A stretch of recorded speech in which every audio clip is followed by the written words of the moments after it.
పరమాత్మ వచ్చినట్లయితే చిన్న ప్రార్థన చేసుకుని వాక్యాన్ని ధ్యానించుకుందాం. పరిశుద్ధ గొప్ప దేవుడు మొత్తం తండ్రి, ఈ పరిశుద్ధమైన పాదములు పుస్తకాలను చెల్లించుకుంటున్నాం ప్రభా. ఈ ప్రాముఖ్యమైన సమయంలో దేవదాసులాగా నీ సన్నిధిలో నిలబడి ఉంటుండగా నన్ను పూర్తిగా నీ శిలువను పని చేసుకుని నాకు మాకు కావలసినటువంటి ఆత్మీయమైన ఆహారాన్ని మాకు అనుగ్రహించి బలపరిచి స్థిరపరిచి నడిపించిన సమస్తాన్ని మీ చేతులకు అప్పగిస్తూ రాబోతున్న యేసు పరిశుద్ధ నామములో అడిగి వేడుకుని ప్రార్థిస్తున్నాను తండ్రి. ఈ చక్కని సమయం ఇచ్చినటువంటి దేవాలయం వందనాలు. కుడి వచ్చి మీ అందరికీ కూడా వందనాలు చెల్లిస్తూ ఉన్నాను. వాక్య భాగాన్ని చదువుకుందాం. పేతురు గారు రాసినటువంటి మొదటి పత్రిక 2వ అధ్యాయము 11వ వచనంలో చదువుకుందాం. ప్రియులారా, మీరు పరదేశులను యాత్రికులై ఉన్నారు కనుక ఆత్మకు విరోధముగా పోరాడు శరీరాశలను విసర్జించి అన్యజనులు ఏ విషయంలో దుర్మార్గులను దూషిస్తున్నారు ఆ విషయంలో వారిని సరితులను చూచి వాటిని బట్టి దర్శన దినమున దేవుని మహిమపరిచినట్లు వారి మధ్య మంచి ప్రవర్తన గలవారే ఉండవలనని మిమ్మల్ని బతిమాలుకుంటున్నాను. చాలు. మనం చదువుకున్నటువంటి వాక్య భాగంలో పేతురు గారు ఈ విధంగా మనకు తెలియజేస్తూ ఉన్నారు. మనలో చాలా మనము మామూలుగా ఈ లోకంలో జీవిస్తూ ఉన్నప్పుడు ఎవరినైనా మనము మీకు విరోధస్తులు ఎవరైనా ఉన్నారా?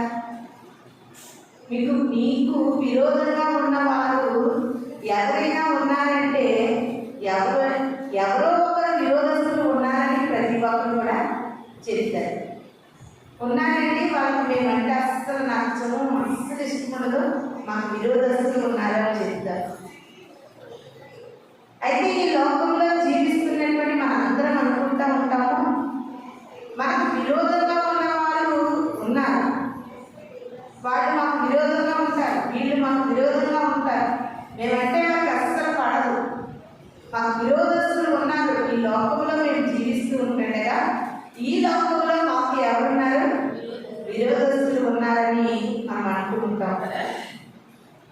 కానీ ఇక్కడ మనం బాగా ఆలోచించినట్లయితే పేతురు గారు మాట్లాడుతున్నారండి, విరోధస్తులు బయట, పక్కన, ఈ ప్రక్కన, వెనకాల, ఇరుగు పొరుగు, బంధువులు, స్నేహితులు, వీరందరూ విరోధస్తులని మనం అనుకుంటూ ఉంటాం. కానీ ఇక్కడ పేతురు భక్తులు ఏం చదివిస్తున్నారంటే, మీలో విరోధం అనేది మీలోనే ఉంది. మానవ జన్మలో శరీరం ఒకటైతే ఆత్మ మరొకటి, రెండు ఉన్నాయి. మనలో ఏమున్నాయండి? రెండు ఉన్నాయి. శరీరం ఒకటి, ఆత్మ ఒకటి. అయితే పేతురు భక్తులు తెలియజేస్తూ ఉన్నారు, ఆత్మకు విరోధంగా శరీరం ఉందంటే, శరీరానికి విరోధంగా ఆత్మ ఉందంట. ఎందుకు మనకు విరోధం ఎవరు?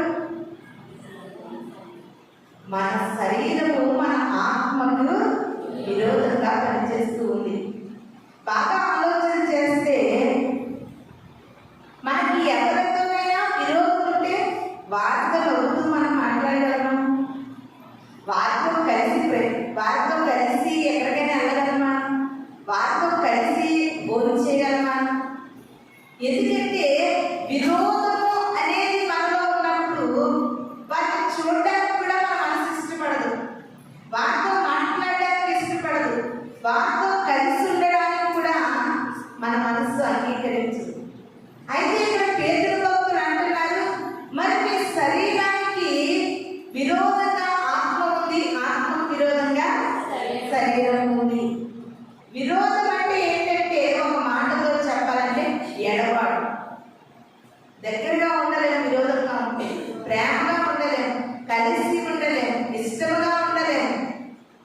అంటే విరోధం అనగా ఒక మాటలో చెప్పాలంటే మనకు విరోధమైన వాళ్ళతో మనకు దూరంగా ఉండాలని అనిపిస్తూ ఉంటుంది. విరోధం అనగా దూరంగా ఉండాలని అనిపిస్తుంది. అయితే ఇక్కడ పేతురు కూడా సెలవిస్తూ ఉన్నాడు ఏమనంటే, ఆత్మకు విరోధముగా పోరాడు శరీరాశలను మనము విసర్జించాలి. ఆత్మకు విరోధంగా మనలో ఏమున్నాయంటే శరీర ఆశలు ఉన్నాయట. శరీరాశ అనగా ఏది?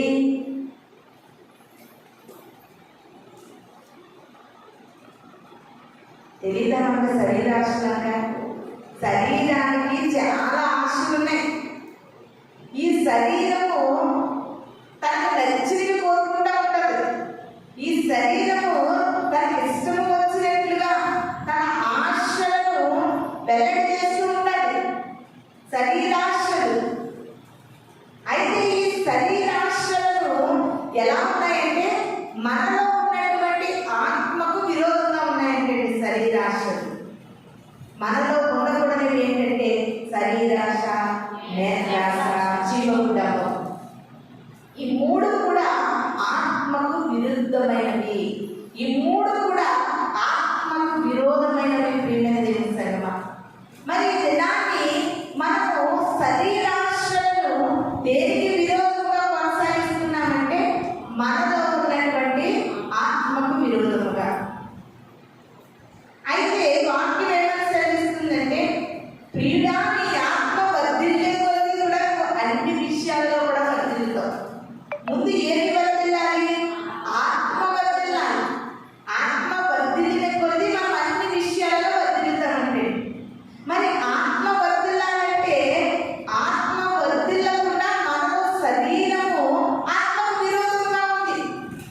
మరి అలాంటప్పుడు ఆత్మ మనలో ఎలా వర్ధిల్లుతుంది? అది వర్ధిల్లకపోతే మనం అన్ని విషయాల్లో ఎలా వర్ధిల్లుతాం అనేది దినాన్ని మనము పరీక్షించుకోవాలి. శరీరాశలను ఈ దినాన్ని జయించలేకపోతున్నారు. ప్రియమైన దేవుని సంగమా, లోకమంతా జయించగలుగుతున్నారు కానీ శరీరాశలను జయించలేకపోతున్నారు. నువ్వు శరీరాశలను జయించలేనంతసేపు కూడా ఈ శరీరము నీ ఆత్మకు విరోధంగా ఉంటుంది. ఒకానొక దినం వస్తుంది, మన మరణకాల దినం వస్తుంది, మనకి చివరి దినం వస్తుంది, మనకి అంత్య దినం వస్తుంది. అలాంటప్పుడు ఈ శరీరము ఏమైపోతుంది? మట్టి కన్నా మట్టిలో కలిసిపోతుంది. ఆత్మ ఏం చేస్తుంది? దాన్ని దయచే దేవుని ఎదుట పెడుతుంది. నువ్వు ఆత్మపూర్వకంగా ఆత్మలో శరీరాశలను జయించగలిగితే, ఆత్మలో శరీరాశలతో పోరాడి విజయం పొందగలిగితే, ఆత్మ దేవుని ఎదుట వెళ్ళినప్పుడు తీర్పు దినంలో ఆ ఆత్మను బట్టి నీకు పరలోక రాజ్యం కలుగుతుంది. కానీ లోకంలో నువ్వు జీవించినంత కాలము ఆత్మకు విరోధంగానే బ్రతుకుతున్నావు. కానీ ఈ శరీరాలకు ఇష్టముగాను ఆత్మకు విరోధంగాను బ్రతకడం వల్ల కొన్ని రోజులకి శరీరం మనల్ని విడిచి వెళ్ళిపోయిన తర్వాత ఈ శరీరం ద్వారా మనం చేసినటువంటి దేవునికి ఆయాసకరమైనటువంటి పరిస్థితుల వల్ల ఆత్మీయతను మనం కోల్పోతున్నాం. ఆ పరలోక రాజ్యాన్ని మనం కోల్పోతున్నాం. మీకు ఎంతవరకు నేను చెప్పే మాటలు అర్థమవుతున్నాయి నాకు తెలియదు, కానీ ఇది చాలా లోతైనటువంటి విషయం. ఏ శరీరం వరకు నిత్య జీవితం ఇచ్చేటటువంటి రాజ్యాన్ని కోల్పోతున్నామో ఆ శరీరము కొంతకాలానికి మట్టిలో కలిసిపోతుంది. నీ ఆత్మ విడిచిపోతుంది. ఈ శరీరానికి ఒక గుర్తింపు ఉండదు. ఎంత అందమైనటువంటి ఆకృతిని ఉన్నప్పటికీ కూడా అది మట్టిలోనికి వెళ్ళిన తర్వాత వికృతముగా మారిపోతుంది. హల్లెలూయా, హల్లెలూయా. నేను చాలా అందంగా ఉన్నానని నువ్వు అనుకోవచ్చు, కానీ ఈ శరీరాన్ని బట్టి నిన్ను నువ్వు మోసపుచ్చుకుంటున్నావు. ఆత్మకు విరోధంగా బ్రతుకుతున్నావు ఈ శరీరాన్ని బట్టి. ఈ శరీరం నిన్ను ఎలా మోసం చేస్తుందంటే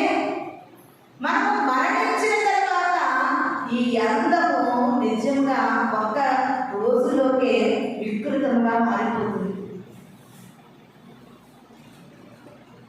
ఇలా ఇంతలో కనబడి అంతలో మాయమైపోయేటటువంటి ఈ శరీరాశల కొరకు, ఈ శరీరం కొరకు నువ్వు ఆత్మకు విరోధంగా మారిపోతున్నావు, ఆత్మకు విరోధంగా జీవిస్తూ ఉన్నావు.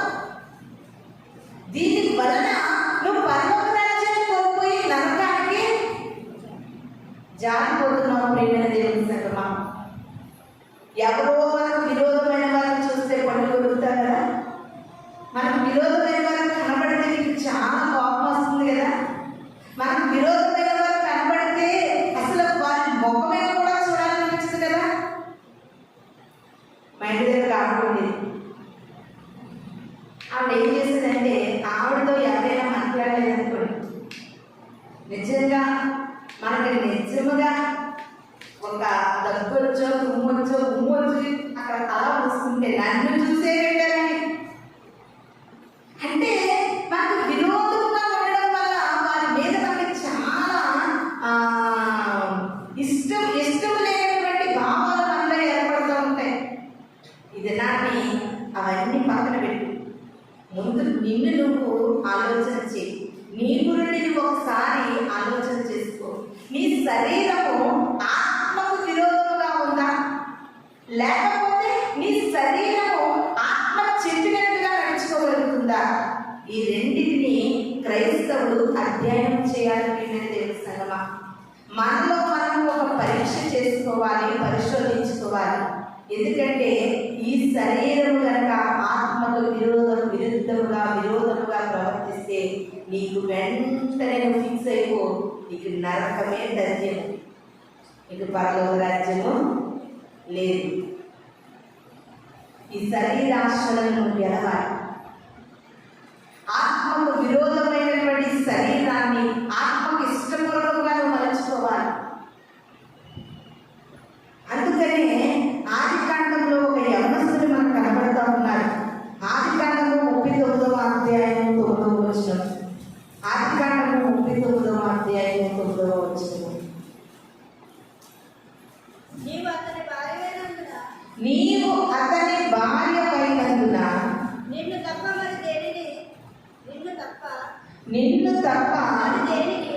మరి దేనిని నాకు అప్పగింపక ఉండలేదు. కాబట్టి నేనెట్లు ఎంత ఘోరమైన దుష్కార్యం చేసి దేవునికి విరోధంగా పాపము కట్టుకుందునని తన యజమానుని భార్యతో ఆయనను. హల్లెలూయా, హల్లెలూయా. మనకి యొక్క స్టోరీ అందరికీ తెలిసిందే. యోసేపు గారి యొక్క కథ అందరికీ తెలిసిందే. యోసేపు గారిని ఆ యొక్క ఫరో ఏం చేశారంటే, రాజ్యం అంతటి మీద యోసేపుకు అధికారం ఇస్తే, ఆ ఫరో లేనటువంటి సమయంలో యవనస్తుడు, రూపవంతుడు, అందమైనటువంటి ఈ యొక్క యోసేపును చూసి ఆ ఫరో యొక్క భార్య ఉంది, నా భర్త దూర ప్రయాణం వెళ్ళిపోయాడు, ఎవరు లేరు, నేను ఒక నాటి హోదాలో ఉన్నాను, నాలో అధికారం ఉంది, నాతో పాపం చేయాలి అని ఆ రాణి యోసేపు గారితో మాట్లాడుతుంటే ఆయన అంటున్నారు, నిన్ను నాకు అప్పగించలేదమ్మా, రాజ్యం అంతటినీ అప్పగించేది నీ భర్త, నిన్ను నాకు అప్పగించలేదు. అయినా ఇంత ఘోరమైన దుష్కార్యాన్ని ఎలా చేస్తారనుకున్నావు? అది ఎలాంటిదంటే ఘోరమైనది. నీకు అనిపిస్తుందా ఎప్పుడైనా ఇది ఘోరమైనదని? ఇంతకీ ఘోరమైన దుష్కార్యాన్ని నేను ఎట్లు చేయగలను? అంతేకాదు, దేవునికి విరోధంగా నేను ఈ పాపమును ఎలా చేయగలను? పాపము ఎలా ఉందంటే దేవునికి విరోధంగా ఉంది. పాపము దేవునికి విరోధంగా ఉంది. ఆత్మకు శరీరము విరోధంగా ఉంది. పాపము దేవునికి విరోధంగా ఉంది. ఈ దినాన్ని దేవుని వాక్యాన్ని వింటున్నటువంటి దేవుని సంగమా, ఈ దినాన్ని దేవునికి విరోధమైనది నీలో ఏమున్నాయో నేను పరీక్షించుకోవాలి. ఆయనకు విరోధముగా మనం ఏమాత్రం కూడా జీవించడం మనకి మంచిది కాదు. అందుకే యెషయా గ్రంథంలో ఎవరు తీయని రెఫరెన్స్ రాసుకోండి. యెషయా గ్రంథము 54వ అధ్యాయం 17వ వచనంలో యెషయా భక్తుడు అంటున్నారు, ఆయనకి విరోధమైన ఏ ఆయుధం కూడా వర్తిల్లదు. నువ్వు దేవునికి విరోధంగా ఎంత కాలం బ్రతికినా నువ్వు వర్ధిల్లలేవు. నువ్వు వర్ధిల్లాలంటే ఆత్మ వర్ధిల్లాలి. ఆత్మలో వర్ధిల్లిన కొలది కూడా దేవుడు అన్ని విషయములను నిన్ను వర్ధిల్ల చేస్తాడు. నువ్వు దేవునికి విరోధంగా ఉండి పాపములు చేసే బిడ్డగా, దుష్కార్యము చేసే బిడ్డగా, ఘోరమైనటువంటి పనులు చేసే బిడ్డగా ఉంటే ఆయనకు విరోధమైన ఏ ఆయుధం కూడా వర్ధిల్లదు. ప్రియమైన దేవుని సంగమా, సంఖ్యాకాండము 14వ అధ్యాయము 27వ వచనాన్ని చదువుకుందాం. సంఖ్యాకాండము 14వ అధ్యాయము 27వ వచనం చదువు. నాకు విరోధముగా సలుగుచుండి ఈ చెడ్డ సమాజమును నేను ఎంతవరకు సహింపగలను? ఇశ్రాయేలీయులు నాకు విరోధముగా సలుగుచున్న సలుగులను నేను విని ఉన్నాను. హల్లెలూయా, హల్లెలూయా. దేవునికి విరోధమైనది పాపము. ఇంకా ఏంటంటే దేవునికి విరోధమైనది సలుగు. సలుగుతారు చూడండి కొంతమంది, దేవుని మీద అస్తమానం సలుపుకుంటూ ఉంటారు. ఆ సలగడం వలన దేవునికి మనం విరోధమైపోతున్నామని ఇక్కడ సంఖ్యాకాండంలో భక్తుడు రాసి ఉన్నారు. ఇశ్రాయేలీయుల ప్రజలు ఎక్కువగా సలుగుట వలన వారు దేవునికి ఎలాగైపోయారంటే విరోధంగా అయిపోయారు. చూడండి, అస్తమానం సలుగుతా ఉంటారు. నన్ను దేవుడు ఎందుకు పుట్టించాడు, నన్ను దేవుడు ఎందుకు పుట్టించాడు, నన్ను ఎందుకు బ్రతికించాడు. ఏదన్నా ప్రమాదం వస్తే బాబోయాక బ్రతకాలకపోతే ప్రమాదం వస్తే కొడుకోవాల. అసలు నా జీవితం ఎందుకు ఇలా ఉంచాడు, అసలు నేను ఎందుకు ఇలా ఉన్నాను? సరుకుడు సరుకుడు సరుకుడు. ఎందుకు మమ్మల్ని ఐగుప్తు దేశంలోకి తీసుకురావాలండి యెహోవా దేవుడు?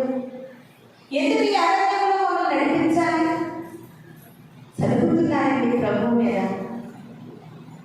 నువ్వు సరిగితే నువ్వు దేవునికి విరోధిగా మారిపోతావు. ప్రియమైన అంతా ఆయన చిత్తమేంటి?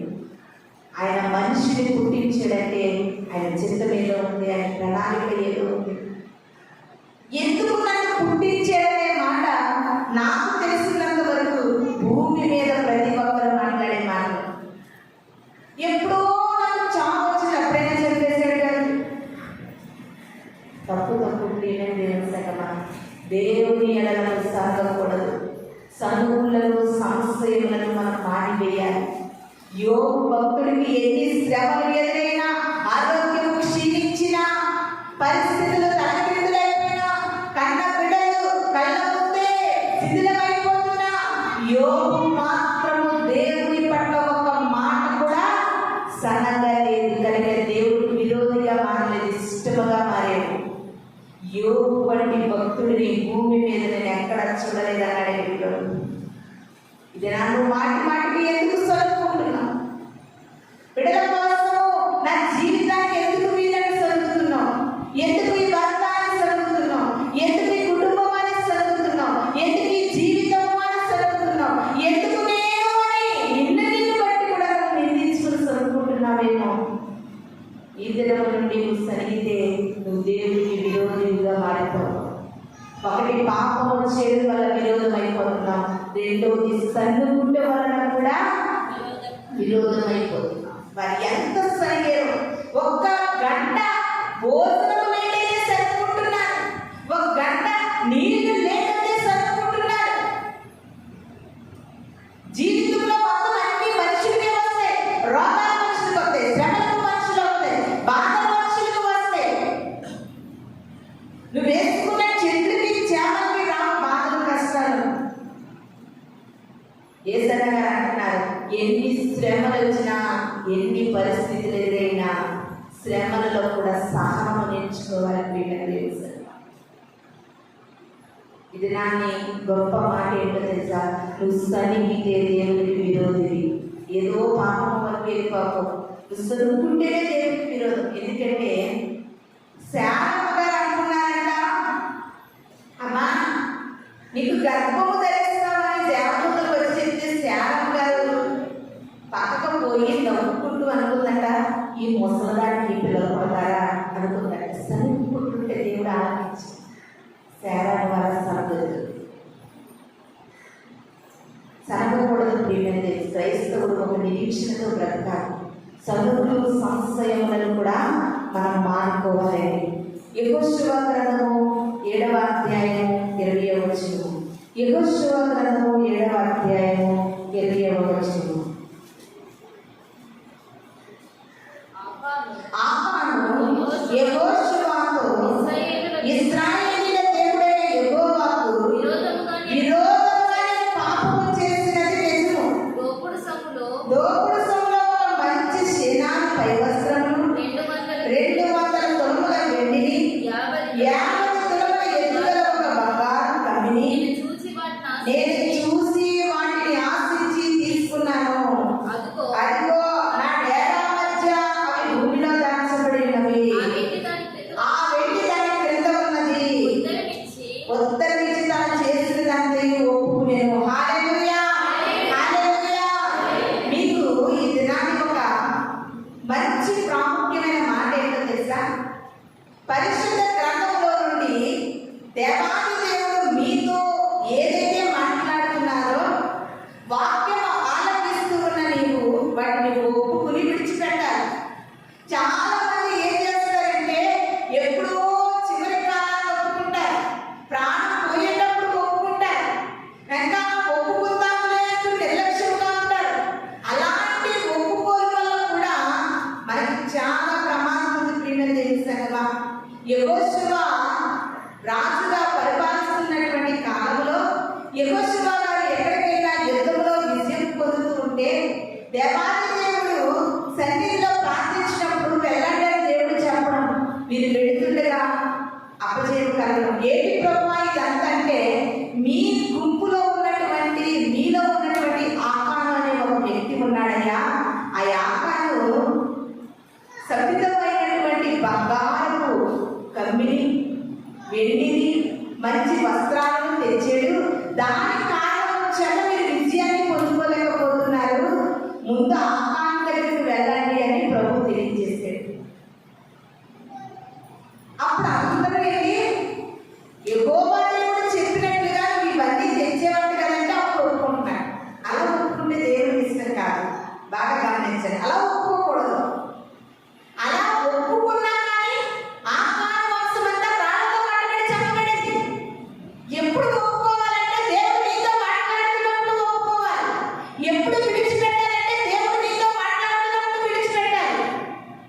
అందరికీ తెలిసిపోయి అంతా అయిపోయి తప్పు నిర్ధారణ అయిపోయిన తర్వాత నువ్వు ఒప్పుకోవడం వల్ల దానికి ఉపయోగం లేదు. హల్లెలూయా, హల్లెలూయా. అప్పుడు చెప్తున్నాడు, అందరూ ఇశ్రాయేలీయులందరూ ఆకాను దగ్గరికి వచ్చారు. యెహోవా దేవుడు చెప్పాడు, నువ్వు ఎక్కడ దాచేవో కూడా చెప్తున్నాడు, నువ్వు డేరాలో దాచేవంట.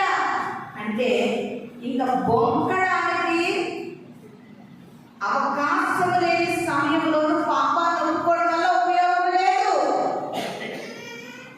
అప్పటి వరకు ఉండకూడదు ఒప్పుకోవడానికి.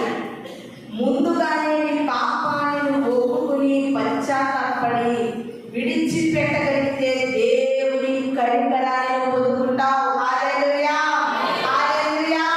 ఏనాటి నుండో నీ జీవితంలో ఉన్నటువంటి అసమాధానము, నీ జీవితంలో ఉన్నటువంటి ప్రతి పరిస్థితులు, ప్రతి స్థితిగతులు మార్చబడాలంటే వాక్యమును ఆరాధిస్తూ ఉండగా ఒప్పుకుని విడిచిపెట్టాలి. ప్రియమైన దేవుని సంగమా, అప్పుడు నువ్వు దేవుని కనికరాన్ని పొందుకుంటావు.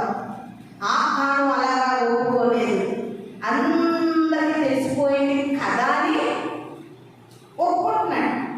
అవునా, నిజమే, నేను యెహోవాకు విరోధంగా పాపం చేస్తే అయినప్పటికీ కూడా మరణం నుండి తప్పించబడలేకపోయాడు.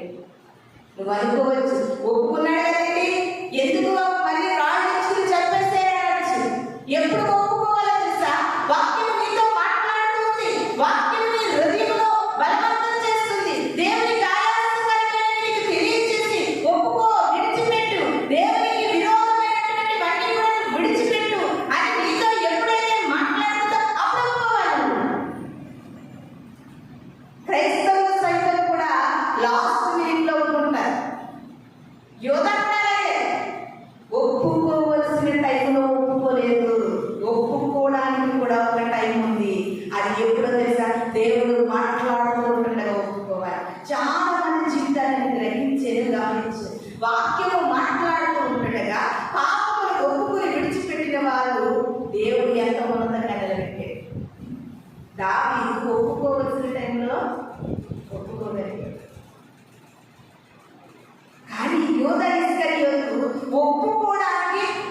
వెళ్ళాడా?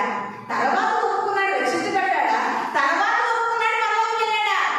లేదు లేదు ప్రియమైన దేవుని సంగమా, వాక్యము రెండంచులు గల ఖడ్గము, అది నీ దగ్గరికి వస్తూ నీ హృదయమును కోస్తూ ఉంటేనే నీకు అర్థమవుతుంది. ఈ మాటలు నా కోసము, వాక్యము నా కోసము అని నీకు అర్థమైనప్పుడు పాపాన్ని విడిచిపెట్టే, ద్వేషాన్ని విడిచిపెట్టే, దుష్కార్యాన్ని విడిచిపెట్టే, దేవునికి విరోధమైన విడిచిపెట్టే ప్రియమైన దేవుని సంగమా, అప్పుడు దేవుడు నిన్ను ఉన్నతమైన స్థితిలో నిలబెడతాడు. హల్లెలూయా, హల్లెలూయా. ఇంకా మనం చూసుకున్నట్లయితే కీర్తనల గ్రంథము 51వ అధ్యాయము 4వ వచనాన్ని చదువుకుందామండి. కీర్తనల గ్రంథము 51వ అధ్యాయము 4వ వచనం. నేను నీకు కేవలము నీకే విరోధముగా నేను పాపము చేసి ఉన్నాను, నీ దృష్టి ఎదుట చెడుతనము చేసి ఉన్నాను. దావీదు భక్తుడు దేవుని సన్నిధిలో పశ్చాత్తాపడుతున్నాడు. ప్రభువా, నీకు విరోధముగా నేను పాపం చేసేనయ్యా, నీకు వేరుగా ఉండి నేను బ్రతకలేనయ్యా, నీకు విరోధముగా ఉంటే నేను వర్ధిల్లలేనయ్యా, నీకు విరోధముగా ఉంటే నేను ప్రభువా ఆయుష్ ఆరోగ్యాలతో బ్రతకలేనయ్యా, నీకు విరోధముగా ఉంటే సమాధానముగా నేను బ్రతకలేనయ్యా, నీకు విరోధముగా ఉంటే ప్రభువా ఈ లోకంలో నేను సంతోషముగా బ్రతకలేనయ్యా, నీకు విరోధముగా నీకే నీకే నీకే విరోధముగా నేను పాపం చేశానయ్యా అని దావీదు గారు పశ్చాత్తాపడుతూ పాపాన్ని ఒప్పుకుంటూ విడిచిపెట్టినట్లుగా మనకి 51వ కీర్తనల గ్రంథము అధ్యాయమంతా మనకు కనపడుతుంది. ప్రియమైన దేవుని సంగమా, ఒకే ఒక ఇంపార్టెంట్ మాట, ఒక్క మాటతో నేను చెప్పగలుగుతున్నాను. దేవుని వాక్యం సూటిగా నీతో మాట్లాడుతున్నప్పుడు ఒప్పుకోవలసిన టైంలో నువ్వు ఒప్పుకుంటేనే నువ్వు స్థిరపరచబడతావు. ఒప్పుకోవలసిన టైంలో నువ్వు ఒప్పుకుంటేనే నువ్వు బలపరచబడతావు. సమరయ స్త్రీ, దేవుడు సమరయ స్త్రీతో మాట్లాడుతుంటే ఒప్పుకోవలసిన సమయం అది ఒప్పేసుకుంది. తర్వాత ఒప్పుకుంటాననుకోలేదు, తర్వాత అనేది నెక్స్ట్ అనేది బైబిల్ గ్రంథంలో లేదు. అప్పటికప్పుడే జక్కయ్య, అప్పటికప్పుడే చూడండి ఎంతో మంది జీవితాలు జరిగాయి. జక్కయ్య అప్పటికప్పుడే, సమరయ స్త్రీ అప్పటికప్పుడే, పాపాత్మురాలైన స్త్రీ అప్పటికప్పుడే, దావీదు గారి యొక్క జీవితం, యోసేపు గారి యొక్క జీవితాలు, ఇవన్నీ కూడా మనం చూస్తూ ఉంటే ప్రియమైన దేవుని సంగమా, ఒప్పుకోవడం కూడా ఎప్పుడు ఒప్పుకోవాలో అప్పుడే ఒప్పుకో.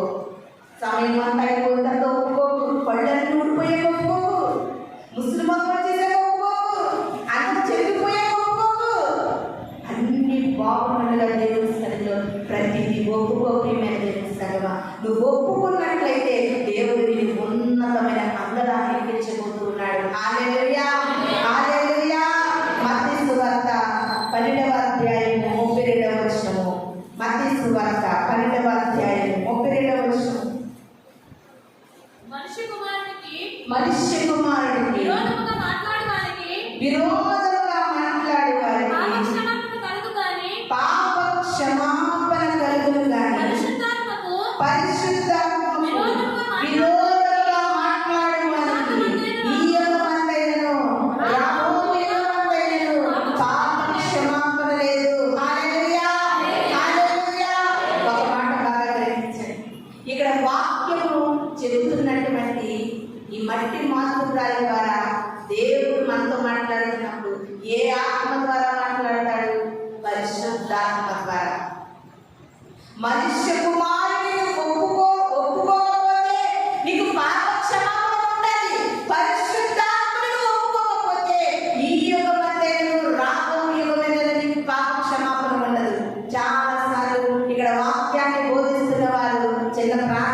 వాక్యాన్ని నిర్లక్ష్యం చేయగలమా?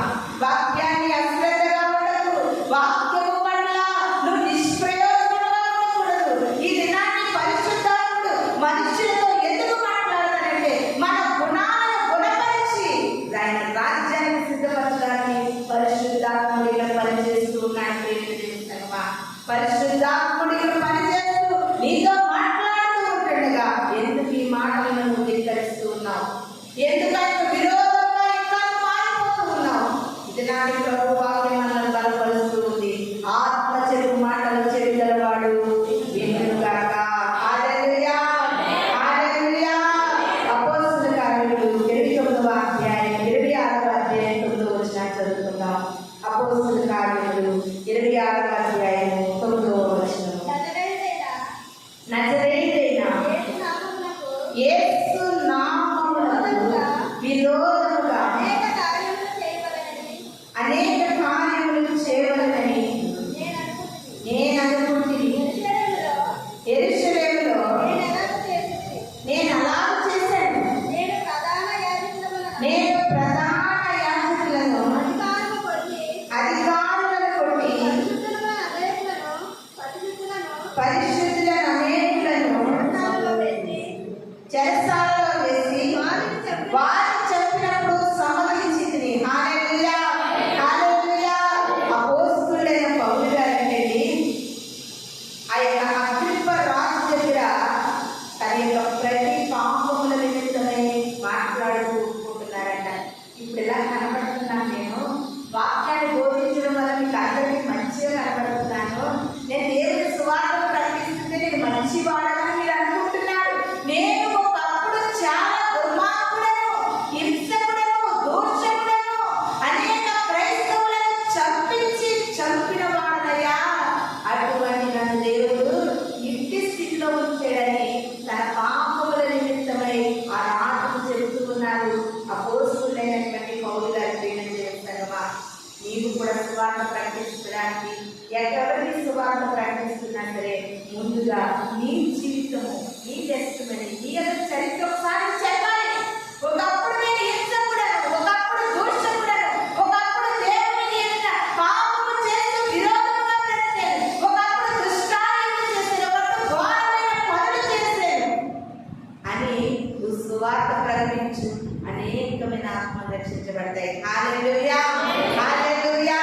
ఇంకొక మాటను చూసుకుందాం. 2వ కొరింథీయులకు రాసిన పత్రిక 11వ అధ్యాయం 8వ వచనాన్ని చదువుకుందామండి. 2వ కొరింథీయులకు రాసిన పత్రిక మీకు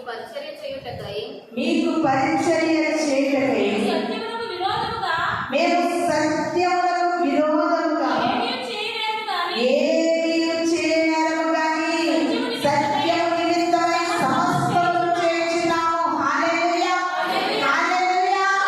అపోస్తలులైన పౌలు గారు అంటున్నారండి, మేము ప్రభువుని నమ్ముకున్నాం కదా, సత్యమునకు విరోధంగా మేము ఏ పనులు కూడా చేయము. సత్యమునకు విరోధంగా మేము బ్రతకము. ఈ దినాన్ని ప్రభు వాక్యం అంటుంది, దేవునికి విరోధంగా నువ్వు పాపము చేయకూడదు, దేవునికి విరోధముగా నువ్వు సనగకూడదు.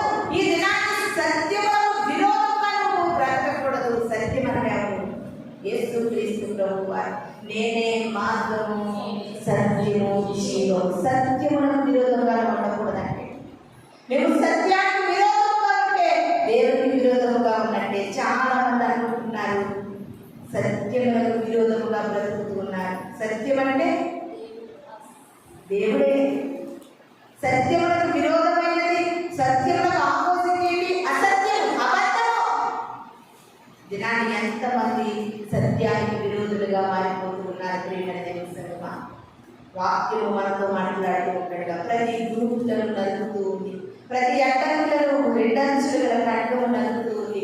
నిన్ను ఒక అందమైన శిల్పముగా చెక్కడానికి, నీకు అందమైన రూపురేఖలు ఇవ్వడానికి ఇది నాని వాక్యము నీ పట్ల కార్యము జరిగిస్తూ ఉంటుండగా వాక్యానికి లోబడేట్లుగా మనం ఉండాలని మీకు అందరికీ కూడా తెలియజేస్తూ ఉన్నాను. గలతీయులకు రాసిన పత్రిక 5వ అధ్యాయము 17వ వచనము. శరీరము ఆత్మకును ఆత్మ శరీరమును విరోధముగా అపేక్షించును. ఇది ఒకదానికొకటి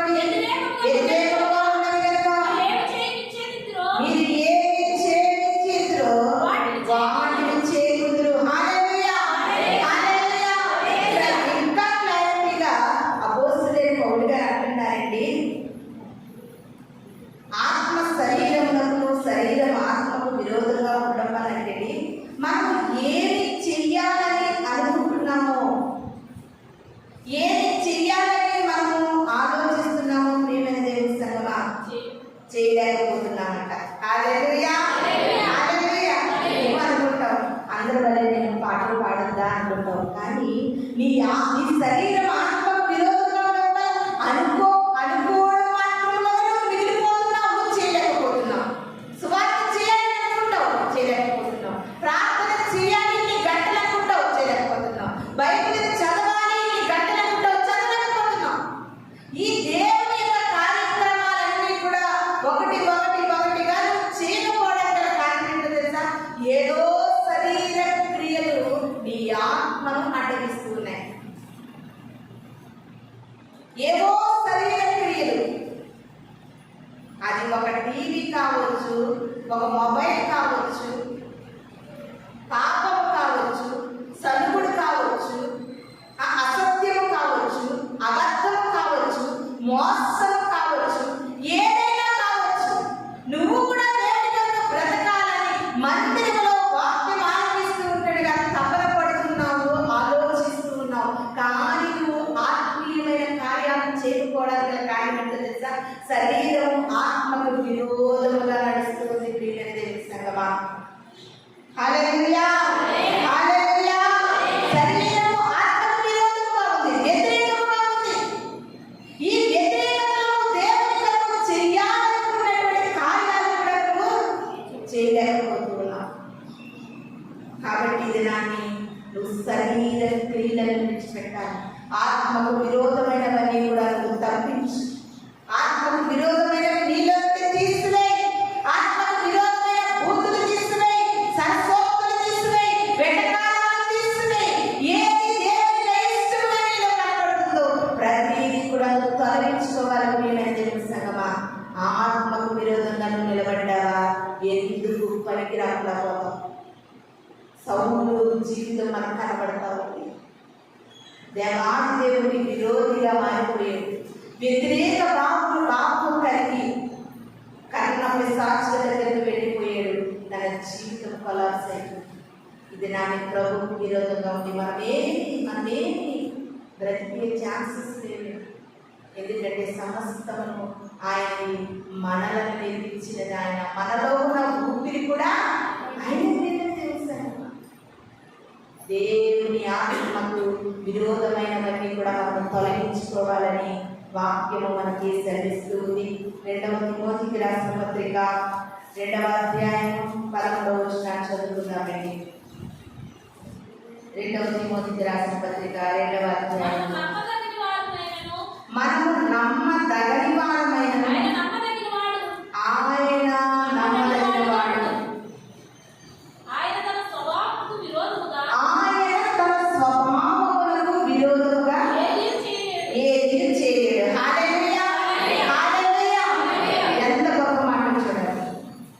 మనము నమ్మదగని వారు కాకపోయినా కానీ దేవుడు నమ్మదగిన వాడు. ఆయన స్వభావానికి విరోధముగా ఏది కూడా చేయలేడు. మనం కూడా మన స్వభావము దేవుని స్వభావం కలిగిన బిడ్డలుగా మనం మార్చుకోవాలి, మార్పు చెందాలి, మారు మనసు పొందాలి. ఆ స్వభావానికి విరోధముగా నువ్వేది చేయకూడదు. దేవుని స్వభావం అంటుంది వద్దు, ఆ స్థలానికి నువ్వు వెళ్ళొద్దు. నువ్వేం చేస్తావు? దేవుని ఆత్మకు విరోధంగా నేను వెళతాను అంటావు.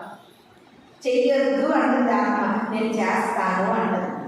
చూడొద్దు అంటుంది ఆత్మ, నేను చూస్తాను అంటుంది. ఈ శరీర క్రియలు,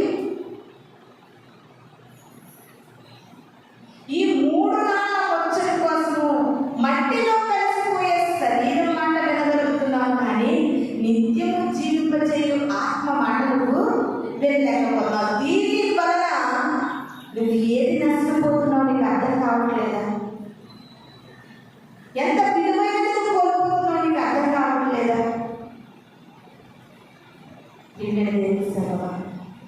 ఆత్మకు విరోధమైన రేటు నీకు తెలుసు. వాక్యం మీతో మాట్లాడుతూ ఉండగా నీకు అర్థమవుతుంది. ప్రతి ఒక్క విరోధమైనటువంటి దేవునికి ఇష్టమైన కార్యాలు ప్రతిదీ కూడా మనం ఒప్పుకున్నట్లయితే మనము మన శరీరం కూడా ఆత్మ విరోధంగా ఉండదు. ఇప్పుడు వరకు ఆత్మ వద్దటే వెళ్తానన్నాం, ఇది శరీర క్రియ. మరి ఆత్మ క్రియ ఏముంది? ప్రార్థన చేయాలంటే ఈ బాడీ అనేది వద్దకు పడుతుంది, సుఖముగా పడుతుంది, క్షేమంగా పడుతుంది, ఉపవాసం వద్దు, తిను తిను తిను, బైబిల్ చదువు, వద్దు వద్దు వద్దు, అలాగే నలుగురితో మాట్లాడుకో. ఇలాగా నువ్వు ఆత్మకు విరోధమైన పనులు సులువుగా చేసేస్తున్నావు, కానీ ఈ శరీరాన్ని ఆత్మకు తగినట్లుగా నువ్వు మలుచుకోలేకపోతున్నావు. ఆత్మకు తగినట్లుగా నువ్వు దీన్ని మెయింటైన్ చేయలేకపోతున్నావు.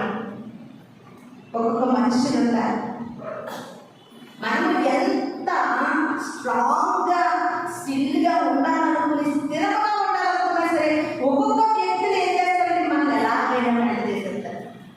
కొన్ని మాటలు మనం మెంట చేస్తూ ఉంటాయి. చెయ్యొద్దనుకున్న పనులు కూడా చేసేలా చేస్తుంది సాధారణ. దాని యొక్క తంత్రాలు, మంత్రాలు, దాని కుయుక్తులు ప్రియమైన దేవుని సంగమా, నువ్వు అవన్నిటి నుండి కూడా నువ్వు విడుదల పొందాలంటే ముందుగా నువ్వు ఒక స్ట్రాంగ్గా ఒక నిర్ణయం తీసుకోవాలి. ఆత్మకు విరోధమైనది ఏది చేయకూడదు. ఆత్మకు విరోధమైనది ఏది చేయకూడదు. బలహీనంగా ఉంది, మోకరించాల్సిన లేదు. నీరసంగా ఉంది, ఉపవాసం ఉన్న అవసరం లేదు. నీరసంగా ఉన్నా ఉపవాసం ఉన్న ప్రియమైన దేవుని సంగమా, దేవుడు మనకు శక్తిని, ఇంద్రియ నిగ్రహము గల శక్తిని ఇస్తాడు. దాంట్లో ప్రతిదీ కూడా శరీరం ఏది చెప్తే దాన్ని మెంటైపోతున్నాం. అది చెప్పేస్తుంటే వినేస్తున్నాం అంతే. ఈ శరీరము ఒక అబద్ధం అనే మాట ఉంది, అవునా? అబద్ధం.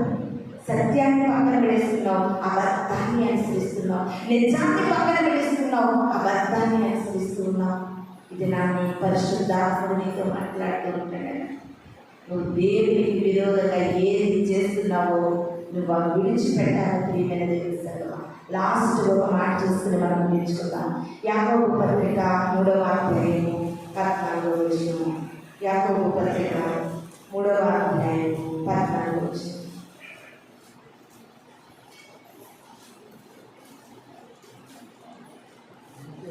అయితే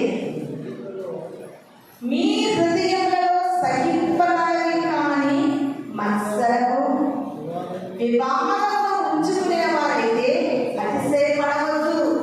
సత్యములకు విరోధముగా అబద్ధమాడవద్దు. హల్లెలూయా, హల్లెలూయా.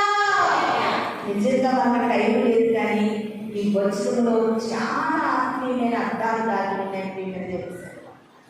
మీ హృదయంలో సహింపనవి కానీ మత్సరము వివాదము ఉంచుకుని, దేవునికి అయిష్టమైన ఉంచుకుని వాటిని బట్టి నువ్వు సంతోషంగా గెంతులేస్తున్నావు. వాటిని బట్టి నీ హృదయం పొంగిపోతుంది. దేవునికి విరోధమైనవి నీలో ఉండడం వల్ల వాటి వల్ల నువ్వు ఆనందించడానికి ఇష్టపడుతున్నావు. సత్యమునకు విరోధముగా అబద్ధమాడవద్దు. హల్లెలూయా, హల్లెలూయా. జాగ్రత్త. నీ నోటి నుండి వస్తున్నటువంటి ప్రతి మాటలు, చిన్ని అబద్ధాలు కూడా అబద్ధమే. జ్ఞానయుక్తంగా ఒక్కసారి ఆలోచించండి. చిన్ని అబద్ధాలు, పెద్ద పెద్ద, అక్కడ ఏది మారింది? చిన్ని పెద్ద పెద్ద మారింది. అబద్ధంగానే ఉంది, మరి అది అబద్ధమే కదా, చిన్నదే కదా, దేనికి మారింది కదా అబద్ధం కాదు. ఏదైనా అబద్ధమే.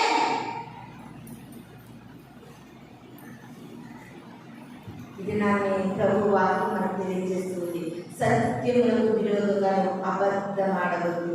అబద్ధానికి జనకుడు అంటే అపవాది. అబద్ధానికి జనకుడు. సత్యములకు విరోధంగా అబద్ధమాడకూడదు. మేము సత్యములకు విరోధంగా బ్రతకలేమని అపోస్తులైన పౌలు గారు అంటే ఎందుకు అబద్ధం అబద్ధం అబద్ధం? మొదటి అబద్ధాలు పెదవులపై కాదు, పెదవులకి ఒక ఇంచు బయట ఉంటాయి, ఇక్కడ ఉన్నాయి. మన సత్యములకు విరోధంగా నువ్వు అబద్ధం ఆడవద్దు. నువ్వు అబద్ధం ఆడితే అది సత్యములకు విరోధము. సత్యమనగా నేనే మార్గము సత్యమన యేసుక్రీస్తు ప్రభువు వారు. ఒక్కసారి ఆలోచించు, ఆ అబద్ధం దేవునికి విరోధముగా మార్చేస్తుంది. ఆయనకి విరోధమైన ఆయుధము వర్తిల్లదు. అది ఆయుష్ అయినా, ఆరోగ్యమైనా, ఆర్థిక సమస్యలైనా, కుటుంబ సమస్యలైనా, ఈ లోకంలో మన జీవన ప్రయాణంలో కలిగేది ఏదైనా సరే నిన్న తెలుస్తానమ్మా, అది సమాధానమైన, సంతోషమైన, ఆనందమైన ఏదైనా వర్తిల్లకపోవడానికి కారణం ఏంటంటే నువ్వు సత్యముగా అబద్ధంగా విరోధముగా అబద్ధమాడుతూ ఉన్నావు. ఒకటిగా తగ్గిద్దామండి. ఏ రోగం వచ్చినా డాక్టర్లు అంటున్నారు ఒళ్ళు తగ్గించమంటున్నారు, నడమంటున్నారు, ఎక్సర్సైజ్ చేయమంటున్నారు, యోగా తగ్గించమంటున్నారు. నువ్వు తగ్గిస్తే కొంతకాలం బ్రతుకుతావని చెప్తున్నారు. నువ్వు కూడా అబద్ధాలు తగ్గించు. కొంతకాలానికి ఇన్ని అబద్ధాలు మాట్లాడేది నువ్వు తగ్గించడం కనుక నీ జీవితంలో అలవాటు చేసుకుని ప్రారంభించే కొనసాగిస్తూ ఉన్న తర్వాత కొంతకాలానికి అబద్ధం పలకడానికి కూడా ఇష్టపడు. తగ్గించడం స్టార్ట్ చేయి. ఇదే రొటీన్గా నీ లైఫ్ సాగుతూ ఉంటే ఎప్పటికైనా నువ్వు సత్యానికి విరోధముగా బ్రతికితే నీ యొక్క బ్రతుకు వ్యర్థము. ప్రియమైన సర్వ ఇది నా ప్రభువుకి విరోధమైనవి చాలా మనం నేర్చుకున్నాం. దావీదు గారు అంటున్నారు, నీ ఎదుట నీకు విరోధంగా నేను పాపం చేసేదయ్యా. ఇశ్రాయేలీయులకు ప్రభు అంటున్నారు, వారు నాకు విరోధంగా సలుగుతున్నారయ్యా. యోసేపు అంటున్నారు, నేను ఈ దుష్కార్య ఘోరమైన దుష్కార్యాలు చేసి దేవుడికి విరోధంగా నేను ఎందుకు మారాలనుకున్నారు యోసేపు గారు. అపోస్తలుడైన పౌలు గారు అంటున్నారు, సత్యములకు విరోధంగా మారకూడదు అంటున్నారు. అపోస్తలుడైన పౌలు గారు అంటున్నారు, నీ స్వభావము దేవుని రూపముగా పుట్టినటువంటి నీవు ప్రభువుకి వ్యతిరేకంగా నీ స్వభావం ఉండదు. దేవుని రూపముగా పుట్టిన నీవు ఆయనకు విరోధంగా నీ స్వభావం మారకూడదండి. ఇవన్నీ కూడా కొన్ని విషయాలు దేవునికి విరోధమైన ఏంటో దేవుడు మనకు తెలియజేస్తూ ఉంటుండగా వాటన్నిటినీ కూడా ఒప్పుకొని విడిచిపెట్టే విధంగా మనం ఉండాలని ఈ కొద్ది మాటలో దేవుడు మన వీడిలో దీవించి ఆశీర్వదించేలాగ చిన్న ప్రార్థన చేస్తున్నాం. పరిశుద్ధుడు దేవ, మీ పరిశుద్ధమైన పాదములకు స్తోత్రం చెల్లించుకుంటున్నాం తండ్రి. ఈ ప్రాముఖ్యమైన సమయంలో ప్రభు గొప్ప వర్తమానాన్ని మాకు తెలియజేసే, ఒప్పుకోవలసిన టైంలో ఒప్పుకోకుండా తర్వాత ఒప్పుకోవడం వల్ల మాకు లాభం లేదు ప్రభు.